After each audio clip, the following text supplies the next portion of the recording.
불법 이민 단속을 주도하고 있는 이민세관집행국은 불법 체류자 체포 추방 작전을 미 전역에서 대대적으로 펼치고 있는 것으로 나타났습니다.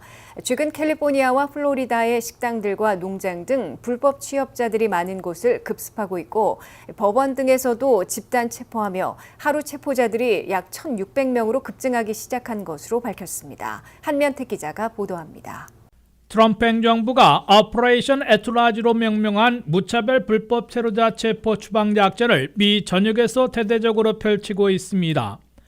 아이스에서 체포 추방 작전을 전담하고 있는 ERO 요원 1,200명과 HSI 특별수사요원 1,800명을 포함해 3,000명, 그리고 FBI 등 다른 사법당국 수사요원들 2,000명까지 5,000명 이상이 이 작전에 참여해 미 전역에서 곳곳을 무차별 급습하고 있습니다.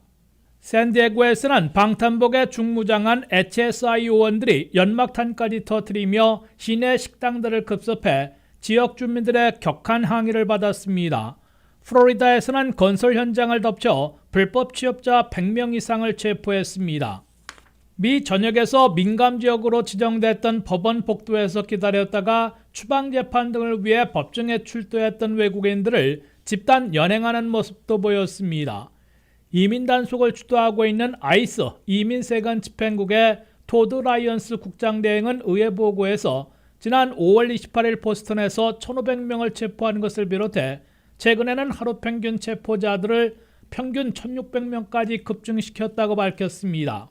하루 700명에도 못 미치던 불법 체류자 체포자들을 1,600명으로 2배 이상 급증시키고 있음을 공개한 겁니다. 그러나 하루 평균 1,600명 체포도 백악관의 사실상 1일 쿼터 3,000명 체포에는 절반에 그치는 것이어서 앞으로도 계속 무차별 체포 작전을 벌여 불법 체류자 체포를 급증시키려 시도할 것으로 예상되고 있습니다. 백악관의 이민정책 설계사로 꼽히는 스티븐 밀러 부비서실장은 최근 아이스 워싱턴 본부에 25개 ERO 지부장들과 25명의 HSI 간부들을 소집해 부진한 실적을 질책하며 기존보다 3배인 하루 3,000명씩 체포하라며 사실상 쿼터를 설정했습니다. 스티븐 밀러 부비서실장은 매달 체포 실적을 개선해 부진한 10%의 책임자는 문책 경질할 것으로 경고했습니다. 국토안보부는 이미 아이스에서 불법 체류자 체포 추방 작전의 일선 주의관들인 ERO 국장과 HSI 국장 등 2명을 경질하고 교체했습니다. 트럼프 행정부는 첫 해인 올 한해 100만 명을 체포 추방하기 위해서는 하루에 3,000명씩 체포해야 하고 구금할 필요 없는 최종 추방령 잠적자, 2년 안 된 불법 체류자, 최근 연방 대법원의 허용으로 종료된 일시 체류 허가와 TPS 임시보호 신분자 등 신속 추방 대상자들부터 체포 추방하려 시도할 것으로 예고되고 있습니다. WKTV 뉴스 한면택입니다. 트럼프 행정부가 불법 체류자 17만 명을 포함해 합법 비자로 왔다가 체류 시한을 넘긴 오버스테이 불법 체류자들을 우선 추적해 체포 추방하는 합동작전에 돌입했습니다. 국토안보부 장관의 지시로 이민서비스국, 입출국을 관리하는 CBP, 불법 체류자 체포 추방을 전담하는 아이스가 합동작전에 나섰다고 발표했습니다. 한면택 기자가 보도합니다. 한인 13만 내지 17만 명을 비롯해 불법 체류자 1,100만 명의 40%를 차지하는 오버스테이 불법 체류자들을 트럼프 행정부가 우선 추적해 체포 추방하겠다는 합동작전에 착수했습니다.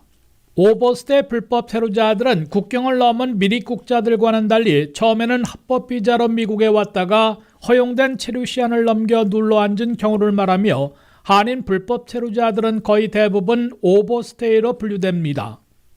크리스티 놈 국토안보부 장관은 산하 USCIS 이민서비스국, CBP 세관국경보호국, 아이스 이민세관 집행국의 합동으로 오버스테이 불법 체류자들을 우선 추적해 체포 추방하는 작전을 전개하라고 지시했습니다. 트럼프 행정부는 콜로라도 화염병 테러 용의자로 붙잡힌 이집트 출신이 방문 비자로 미국에 왔다가 체류 시한을 넘긴 오버스테이 불법 체류자로 확인되자 오버스테이 우선 추적과 체포 추방 작전에 돌입한 것으로 강조하고 있습니다. 국토안보부 장관의 특별 지시로 첫째, 이민 신청과 수속 서류를 관리하고 있는 USCIS 이민서비스국과 미국 입출국을 맡고 있는 CBP 세관국경보호국, 그리고 체포 추방을 전담하는 ICE 이민세관 집행국이 합동으로 모든 이민 기록을 정밀 검사해 오버스테이 불법 체류자들을 포착해내게 됩니다. 둘째, ICE는 우선순위를 조정해 비자 오버스테이 불법 체류자들을 조사 추적하고 체포하게 됩니다. 오버스테이 불법 체류자들은 미입국자들에 비해 모든 기록들이 전산화돼 있어 포착부터 추적, 체포까지 손쉬울 것으로 이민당국은 보고 있습니다. 1100만 불법 체류자들 가운데 최소 40%인 440만 명이 오버스테이 불법 체류자들로 추산되고 있습니다. 셋째, 다시 USCIS, CBP, ICE 세 개 기관 합동으로 추적 체포한 오버스테이 불법 체류자들에 대해 신속 추방 절차를 밟고 벌금을 물리면서 최소 5년 또는 항구적으로 미국 재입국을 금지하는 조치를 취하게 됩니다. 오버스테이 불법 체류자들에 대해서도 미입국자들과 마찬가지로 하루에 $998씩 맥시멈으로 5년치를 소급해 $180만 벌금을 부과할 것으로 보입니다.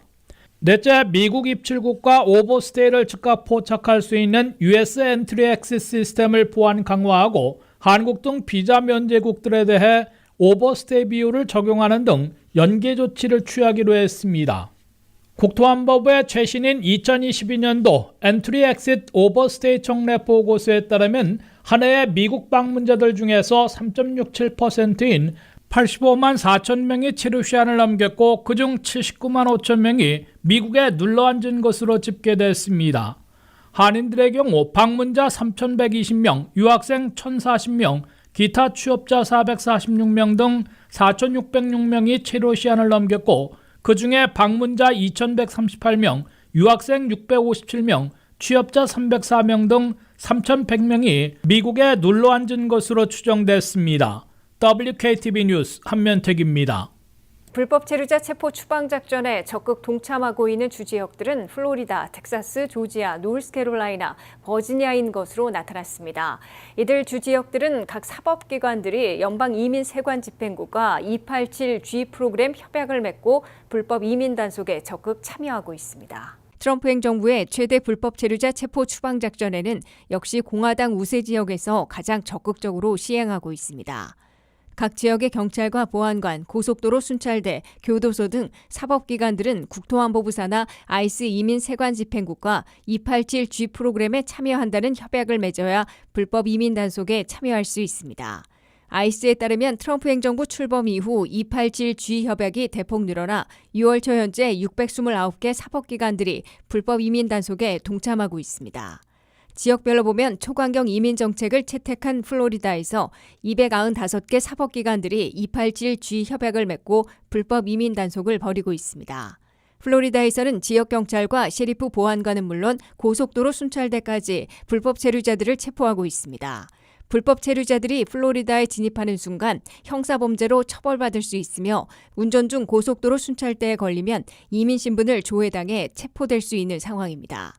전체의 43%를 차지하고 있는 플로리다에 이어 역시 강경한 이민 정책을 채택한 텍사스주에서도 95개 사법기관들이 287G 협약을 맺고 불법 이민 단속에 나서 있습니다. 리오그란데라는 멕시코 접경 강변을 맞대고 있는 텍사스에서는 특히 국경 지역에 배치된 주 방위군들도 불법 입국자들이나 불법 체류자들을 체포해 연방당국에 넘길 수 있습니다. 플로리다, 텍사스에 이어 세 번째로 많이 참여하고 있는 조지아주에선 33개 사법기관들이 불법 이민 단속에 참여하고 있습니다. 4위는 노스캐롤라이나로 22개 사법기관들이 협약을 맺었습니다. 5위는 버지니아로 21개 사법기관들이 287G 협약을 맺고 불법 체류자 체포 추방 작전에 동참하고 있습니다.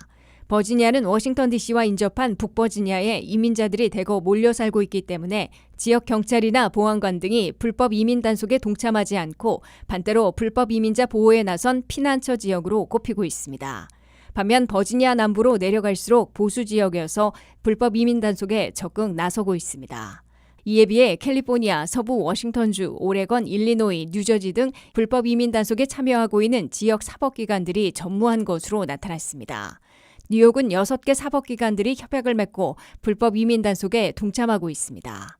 트럼프 행정부가 4월 15일부터 사회보장번호의 자동 발급을 전격 중단하는 바람에 합법 체류자 수백만 명이 피해를 보고 있는 것으로 나타났습니다. 합법 이민 수속자들이나 합법 체류자들로 워크퍼밋을 받으면 2주 내에 자동으로 발급받던 소셜 번호가 중지돼 사회보장국을 직접 방문해 신청하는 데 시간이 걸리고 그동안 취업과 운전면허증 발급 등이 중단되면서 차질을 빚고 있습니다. 한면택 기자의 보도입니다. 트럼프 행정부가 이민서비스국과 사회보장국의 합의로 소셜시큐리티 번호를 자동 발급해온 제도를 4월 15일자로 전격 중단하는 바람에 합법 이민자, 합법 체류자 수백만 명이 엉뚱한 피해를 입고 있습니다. 트럼프 행정부는 일론 머스크가 이끌던 도우지 정부 효율부가 불법 체류자들에게 사회보장번호를 발급해 연금이나 메디케어 등 복지 혜택을 타먹고 있다고 근거 없이 비판한 후에 4월 15일부터 사회보장번호의 자동 발급을 전격 중지했습니다. 그동안 두 연방기관 간의 합의로 이민서비스국이 영주권 신청자들 중에 마지막 단계에서 승인하고 그린카드에 앞서 워크퍼밋을 발급할 경우 관련자 정보들을 사회보장국에 보내 사회보장번호를 자동 발급해왔습니다. 따라서 합법이민 신청자들 중에서 마지막 I-485 단계까지 통과한 이민 수속자들이나 합법 체류자들로서 워크퍼밋을 신청해 승인받을 경우 카드를 받은 지 2주 안에 사회보장번호도 자동으로 발급받아 왔습니다. 그러나 사회보장번호 자동 발급이 4월 15일부터 전격 중단되는 바람에 해당자들이 대혼란에 빠지고 큰 피해를 입게 된 겁니다. 자동 발급될 줄 알고 기다렸다가 사회보장번호가 나오지 않아 취업이 물 건너가는 경우까지 발생하고 있습니다. 거의 모든 회사들이 트럼프 행정부에서는 사회보장번호를 요구하고 있어 잡 오퍼를 받았다가 소셜번호를 대지 못해 무산되고 있는 겁니다. 각 주별로 발급받는 운전면허증도 소셜번호 없이는 불가능해진 상황입니다. 은행 계좌를 개설하거나 거의 모든 금융거래에서도 사회보장번호가 없어 낭패를 당하고 있습니다. 새로운 조치에 따라 워크퍼밋을 받은 합법이민자 또는 합법 체류자들은 이제 사회보장국에 예약을 하고 거주지 인근 지역사무소를 방문해 사회보장번호를 직접 신청해 받아야 합니다. 사회보장국 지역사무소 방문을 위해 전화 예약하는 데에만 수십 분 걸리기 때문에 인내가 필요한 상황이라고 경험자들은 지적하고 있습니다. WKTV 뉴스 한면택입니다.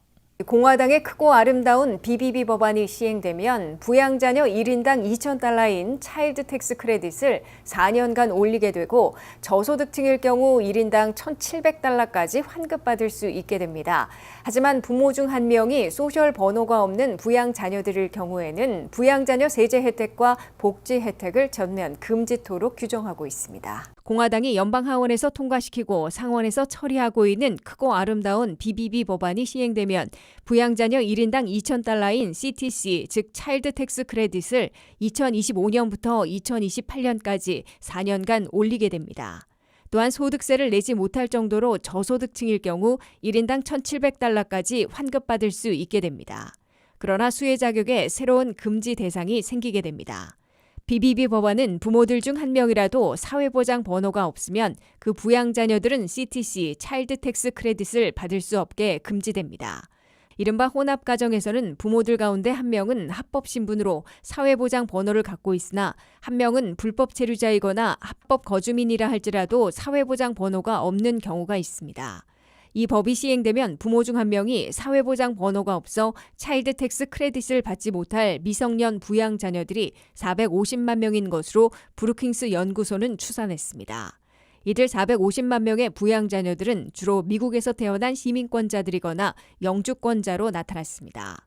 부모 중에 사회보장 번호가 없어 부양자녀의 차일드 텍스 크레딧을 신청하지 못하게 되는 경우들에는 한쪽이 불법 체류자일 수 있고 합법 거주민 중에서도 피난민 신분, 일하지 않은 유학생 신분일 경우들이 포함되고 있습니다. 공화당은 이민 조치들에서 부모 중에 한쪽이 불법 체류자이거나 합법 거주민일지라도 소셜 번호가 없는 경우 세제 혜택과 복지 혜택을 전면 금지시키려는 것으로 해석되고 있습니다. 차일드 텍스 크레딧 등 각종 세제 혜택을 박탈하고 메디케이드나 취브로 불리는 아동 건강보험을 비롯한 정부 의료 혜택도 원천 봉쇄하려 하고 있습니다. 혼합가정 2만 4천 가구에 대해서는 저렴한 공공주택 제공 혜택도 중단시키려 하고 있습니다. 혼합가정의 어린 자녀들은 미국에서 태어나 미국 시민권자라 할지라도 불법 체류 또는 소셜 번호 없는 부모 때문에 모든 연방 혜택을 금지당하는 시기를 맞고 있습니다. 또한 불법 체류 부모들이 체포돼 추방령을 받으면 미국 시민권자일지라도 부모가 떠날 때 부모가 원하는 경우 함께 미국을 떠나야 하는 상황을 맞고 있습니다.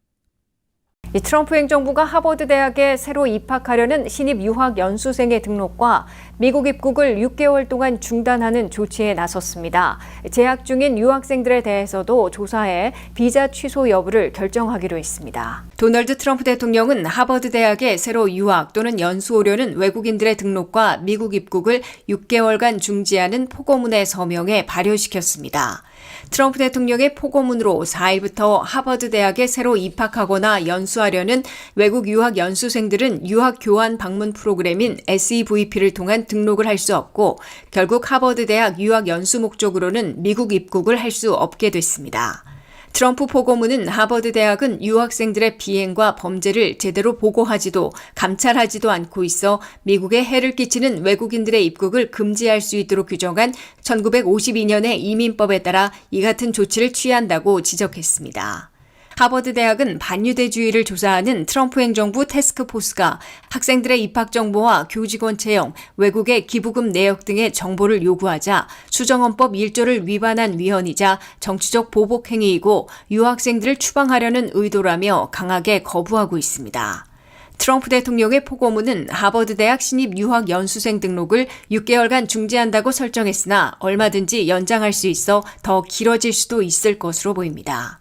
트럼프 대통령은 이와 동시에 마르코 루비오 국무장관에게 현재 하버드 대학에 재학 중인 외국 유학생들에 대해 조사해 비자 취소 여부를 결정하라고 지시했습니다.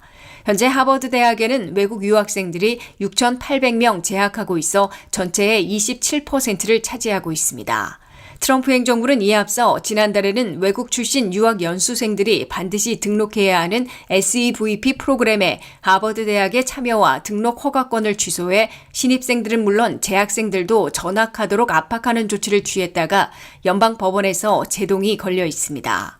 이에 대한 법적 투쟁을 지속하면서 트럼프 행정부는 또 다른 방법으로 하버드 대학의 신입 유학 연수생 등록을 일단 6개월간 중지시키는 별도의 강경 조치를 취한 것입니다.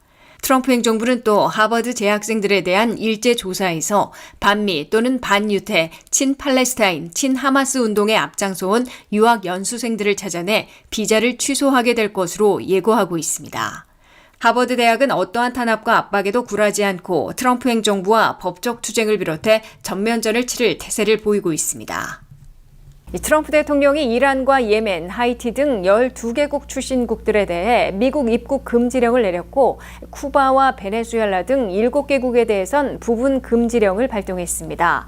이들 국가 출신들은 6월 9일부터 방문과 유학, 이민, 난민 등을 통한 미국 입국이 금지되지만 법적 소송에 걸리게 될 것이란 예고가 나오고 있습니다. 한면택 기자가 보도합니다.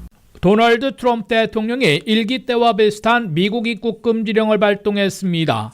1기 때 8개국보다 확대돼 12개국 출신들에 대해서는 전면 금지, 7개국에 대해서는 부분 금지령을 내렸습니다. 트럼프 대통령은 미국 입국 금지를 선포하는 포고문에 서명하고 오버스테이 불법 체류자에 의한 콜로라도 화염병 테러 사건을 계기로 미국에 대한 테러 위협을 막기 위해 위험 국가들에 대한 미국 입국 금지령을 발동한다고 선언했습니다. That is why today I am signing a new executive order placing travel restrictions on countries including Yemen, Somalia, Haiti, Libya, and numerous others. 트럼프 대통령은 국무부 등에서 심사한 결과 해당 국가들은 테러 위험과 비자 안전 조치 등에 대해서 제대로 대응하지 못하고 있고 미국에 협력도 하지 않고 있어 미국 입국 금지 조치를 취한 것으로 설명했습니다. 6월 9일자로 발효돼 미국 입국이 전면 금지되는 12개국은 아프가니스탄, 미얀마, 차드, 콩고공화국, 적도기니, 에리트리아, 하이티, 이란, 리비아, 소말리아, 수단, 예멘 등입니다. 법원 금지되는 7개국은 부룬디, 쿠바, 라오스, 세라리온, 토고, 투르크메니스탄, 베네수엘라 등입니다. 트럼프 일기 때 미국 입국이 금지됐던 8개국들 중에서 아사드 정권이 붕괴된 시리아가 이번에 제외됐고 북한도 포함되지 않아 주목을 끌었습니다. 트럼프 대통령은 콜로라도 화염병 테러를 저지른 이집트 출신 용의자가 오버스테이 불법 체류자로 드러난 것을 계기로 미국 입국 금지령을 발동한 것으로 강조했으나 취임 초기부터 국무부에게 지시해 검토한 끝에 나온 것으로 해석됩니다. 트럼프 행정부 일기 때엔 무슬림 밴으로 불렸던 미국 입국 금지령이 8개국 가운데 북한과 베네수엘라를 제외한 6개국이 이슬람 국가들이어서 종교적 논란을 불러일으켰고 공황 대혼란과 소송 사태를 겪었습니다. 세 차례 수정안 끝에 2018년 연방 대법원이 3차 미국 입국 금지령을 허용한 바 있습니다. 소송 기간 중 8개국 출신들이 미국 비자를 신청했으나 72%나 기각됐던 것으로 나타났습니다. 트럼프 행정부는 이번 2기에서는 연방 대법원에서 합법으로 인정받은 1기 때의 3차안을 준용해 미국 입국 금지령을 시행할 것으로 보이지만 해당 국가 옹호단체들은 즉각 법적 투쟁을 제기할 것임을 분명히 하고 있습니다. WKTV 뉴스 한면택입니다.